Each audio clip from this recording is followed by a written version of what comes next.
Right. In today's session, I'm going to discuss about the difference between Groovy and Java, because when we are learning about Groovy scripting and all that, it's always important for us to understand about the scripting from the context of Groovy, Java, and everything, etc.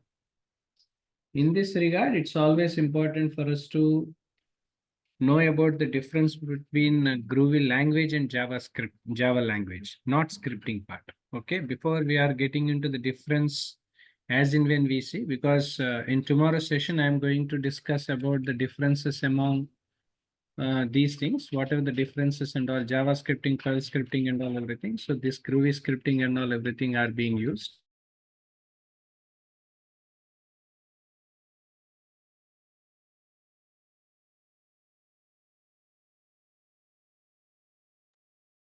So whenever we try to understand the differences among Java scripting, Perl scripting, and all. So before getting into that, it's always important for us to understand the difference between Groovy and Java language.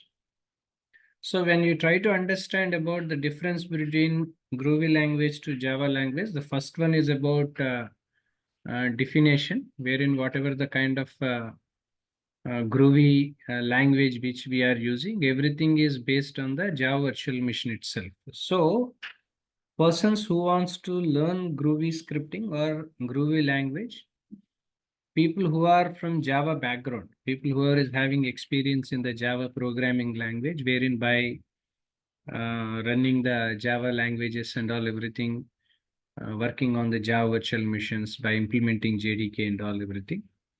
So this is somewhere these definitions and all everything are being used. So people who are in Java, people whoever is having basic and as well as programming understanding Java. So those people can learn Groovy language and all everything much easier. That is one comparison. Even the same thing, even you can replicate when we are working on the Java scripting and Groovy scripting also. So because Java scripting as well as Groovy scripting, these two are majorly working on Java virtual machines itself. So people who are coming from the Java background will have more easier for them to understand. That was the comparison. Next, when it comes to the usage perspective, as I stated earlier, both Java as well as Groovy are the programming languages as well as scripting languages. Now, whenever we try to understand from the language point of view, there are different languages which normally we use in the field of IT. So the languages are as follows. The first one about the scripting language. First one about markup language. So there are different languages we use, markup language. So markup languages means whatever the front page designs and all everything using HTML, right? So CSS, at the same time DHTML, all these things, right? So all these things are comes under, right? So using, these are all we call it as markup languages. Whenever we wants to create any kind of front pages and all everything, these markup languages are being used. Hypertext markup language, dynamics hypertext markup language, dynamic hypertext markup language. All these things are comes under the markup languages point of view. So next one we call it as modeling language, right? So do remember these are the different types of languages we use in the field of IT when we are working on the application development. Modeling language, nothing but UML diagrams, means whatever the use cases are we going to prepare, right? So use case diagrams, at the same time class diagrams, next object diagrams, right? So all these things, all these because sequence, collaboration, component, deployment. So these are all we call it as modeling language. Unified modeling language means if you want to visualize a sequential process, or if you want to visualize a code by what are the different classes, objects and instances we have used in a particular code, and how those were interconnected, interrelated, what are the objects we have used. To visualize that, generally modeling languages are something used here. Next one about programming language, right? So next one about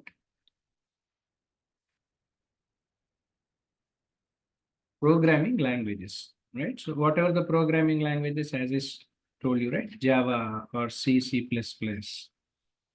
At the same time, for data analysis projects and all, now and then we are using Python as a programming language we are using. Normally for web applications and all, we use Java. Okay, that is one thing. Next, Groovy. And next, we are using Kotlin. There are a lot of programming languages nowadays were coming, right? So, etc., etc., etc. So these are the programming languages. Programming languages used to write a business logic for a particular code.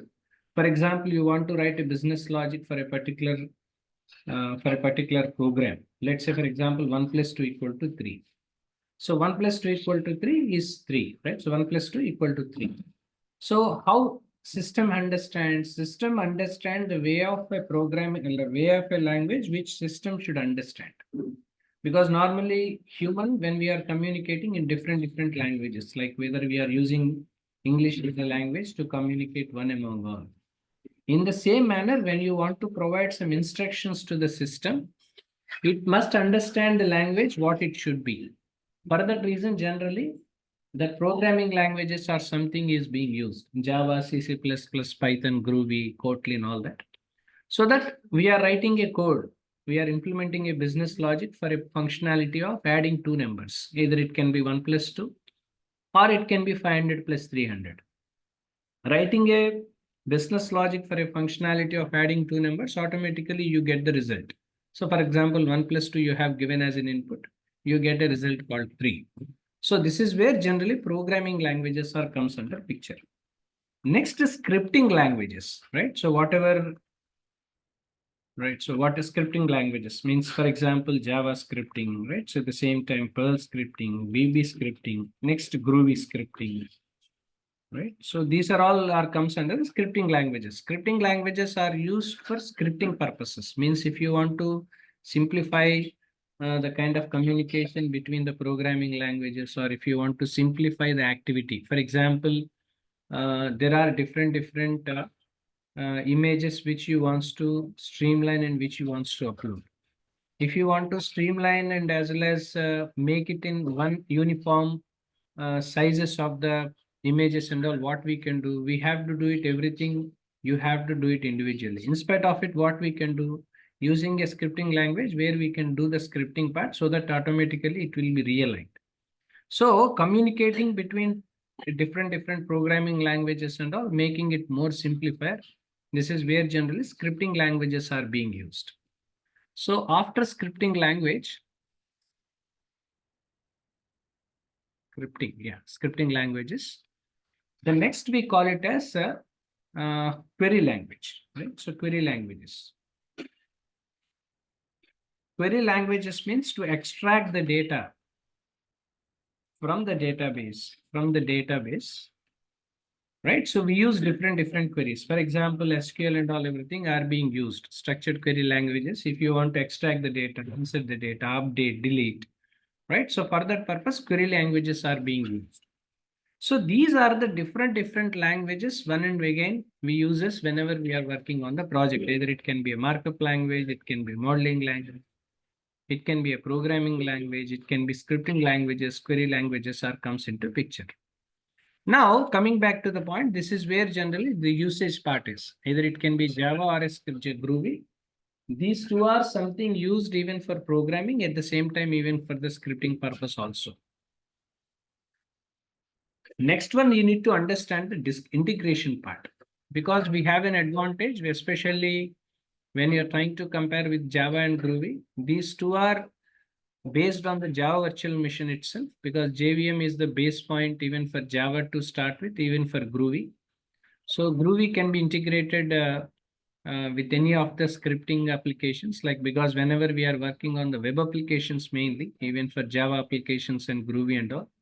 So when we are working on any web applications, or if you want to write any kind of scripting for client server, because when you are writing down the scripting, usually there are two things. One is about server side scripting and second is client side scripting. Okay, those two are there.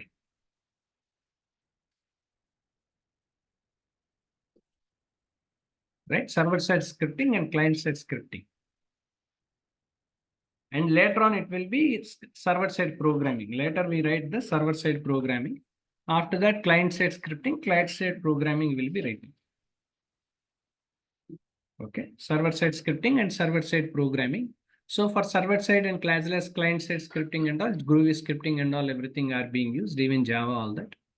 At the same time, for server-side programming and client-side programming, especially when we are working on Java, we are using different technologies like servlets, JSPs, Java server pages, servlets. All these things are used to write a programming from the server side and client side applications. Because client side means wherein different client systems are there. Let's say we have 10 different client systems. If you want to connect these client systems with the server applications and all, this is where generally it is being used. So integrations can be done. When it comes to the integration part itself is concerned, when you try to understand, even this can be integrated with any of the web and scripting languages. This is all something which we use it.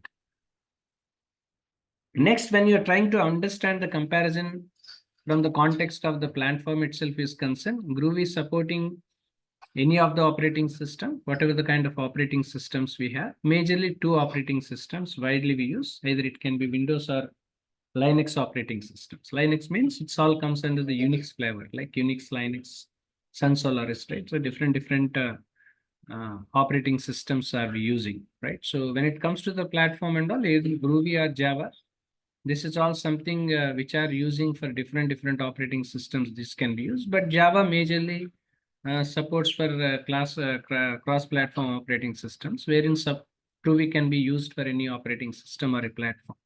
Now and then we are using Ubuntu and all that. Next, when it comes to the syntax and all, whatever the general syntax we are writing for the Java, the same syntax is being used for the even for Groovy also, right? So even because the same syntax we use it here also. Whatever the syntax we are writing for java.js, right? So the same thing, even we use it even for the syntax whenever we are working on the Groovy. Because as in the beginning itself, I told you, so whenever we try to write down any kind of scripting or something of that sort, as I mentioned you, so the same scripting and all everything we can write down. So this is also one of the same thing which normally we use it. Next, when it comes to the syntaxes and all, the next one about the community part, because whatever the Groovy we are working on, at the same time, whatever the large Java communities and all, everything are working on the same technical expertise, because either it can be a Java community or it can be a Groovy community, right? So the same thing are being used over here. Next, of course, we have licenses. Of course, Java has a licenses, general public licenses as an open source tools which widely we use it. At the same time, when it comes to the Groovy and all, Groovy, Apache Groovy is there. Apache Groovy licenses can be taken. So in the coming session, I'm going to show you, right? So Apache Groovy, how it works and how it functions and all. So there is a set of documentation for Apache Groovy is there. So Apache Groovy is what something which will be used for the licenses purposes, etc. Next, importing of packages can also be, because whatever the packages we wants to import and all everything, so that we can import the Java class file packages and all everything in Java. At the same time, even when it comes to the Groovy language and all is concerned, whatever the packages are we going to improve, we want to import, right? So whatever the packages we want to import and all everything, by default, it can be imported. Next, the documentation. Of course, we have a set of documentation even for Java as separate. At the same time, even for Groovy also, we have a documentation which is available on online, right? So wherein, because API documentation, which is something essentially required for any learner to do, because whenever we want to learn, especially any scripting, right? So Groovy scripting and all everything we are learning. So it's always important for us to know, and it is always important for us to learn this for sure, so that it will be more easier for us to communicate, so that scripting can be more easier, so that we'll get some hands-on experience when we are working on this regard.